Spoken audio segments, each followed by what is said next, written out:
comunicación podemos hablar en cuanto se refiere a las tareas.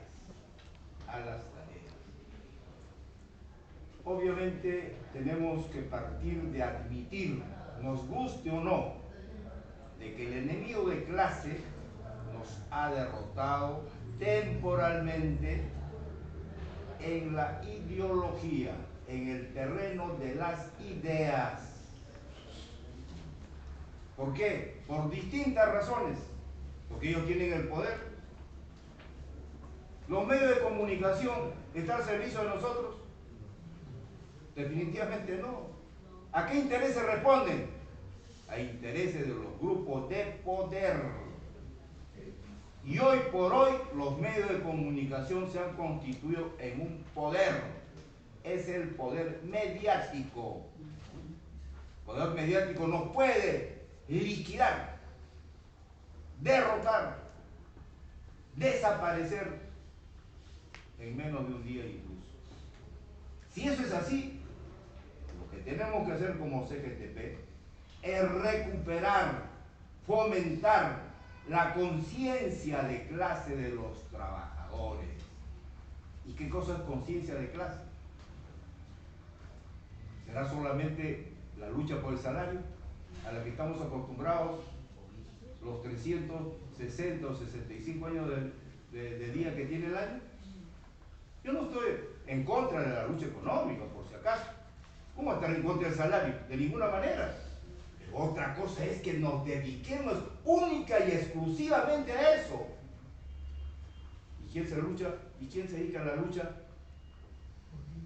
Por la salud, por la educación, por la infraestructura, por la alimentación. ¿Quién? Nosotros mismos. Y ese es el problema, nosotros. Por eso el sindicalismo que practicamos es un sindicalismo extremadamente economicista. Ese es nuestro problema. Entonces, tomar conciencia de clase significa de que tenemos que convertirnos de clase en sí en clase para sí. Que los problemas de nuestro distrito, de nuestra calle, de nuestra avenida, son también los problemas nuestros. No solamente de los llamados candidatos a la alcaldía, que cuando llegan van a empezar a robar. Así de fácil. La CGTP debe estudiar y practicar el principio rector de la lucha de clases y los principios del sindicalismo clasista. Ahí estamos locos. Hasta ya no nos hemos olvidado de eso. O sencillamente lo entendemos mal, de manera distorsionada. Y el mejor ejemplo es lo que hizo los trabajadores obreros, por ejemplo, en Londres, en el siglo, por ejemplo, XVIII, cuando a través de su lucha conquistaron el Parlamento. Y ese Parlamento que antes era la gente rica de los dueños de la empresa, se dividió en dos. Ese Parlamento nuevo, el Parlamento de los trabajadores, de la gente plebeya. Y ellos lo dividieron y se separaron y se constituyó el Parlamento de los lores. Hasta ahora existe eso.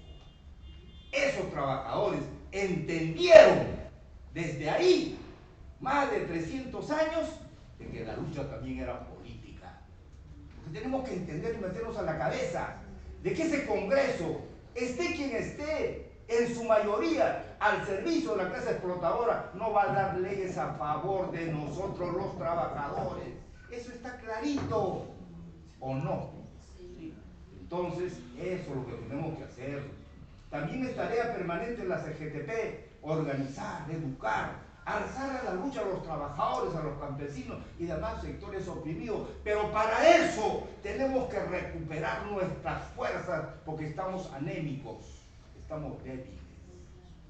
No tenemos fortaleza, no tenemos defensa.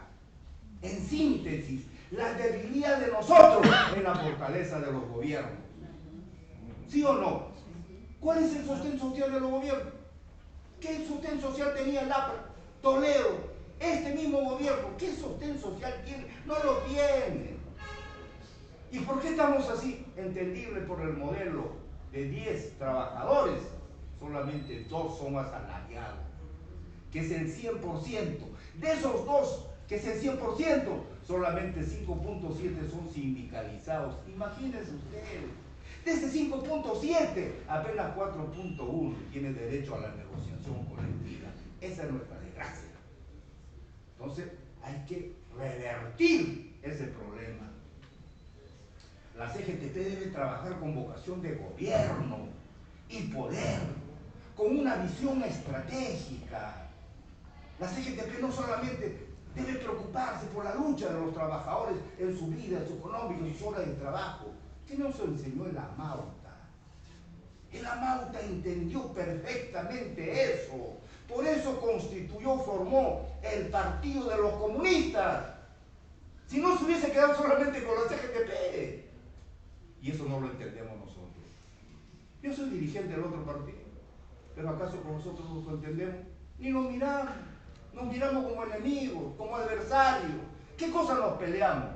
Ese es nuestro gran problema. Y no es una actitud autocrítica, reflexiva, de entender de que nosotros a veces nos convertimos en un dique, en una barrera de contención. Y eso tiene que terminar, compañeras y compañeros. La CGTP debe contribuir con la forja de la izquierda peruana y con la gran unidad del campo popular, por la gran transformación social. Nosotros no podemos estar ajenos del quehacer político. Ya les dije, ¿qué cosa es política? Política es ciencia y arte para dirigir. Si yo soy padre de familia en mi hogar, tengo que hacer política con mi compañera, con mis hijos. Tengo que respetar la opinión de ellos. No porque soy padre voy a imponer mis criterios, mis puntos de vista, de ninguna manera. Entonces estoy dirigiendo mal. Y si eso lo elevamos a otro nivel, a nivel de una organización, de un distrito, de un país, y eso es lo que no hay. Y esta política, nos guste o no nos guste la política criolla, está prostituida, disculpe la expresión.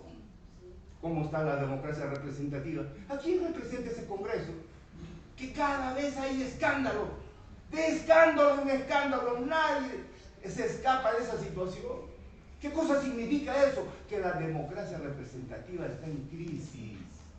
El poder, el soberano, mejor dicho, que somos nosotros, que es el pueblo, no pinta ahí.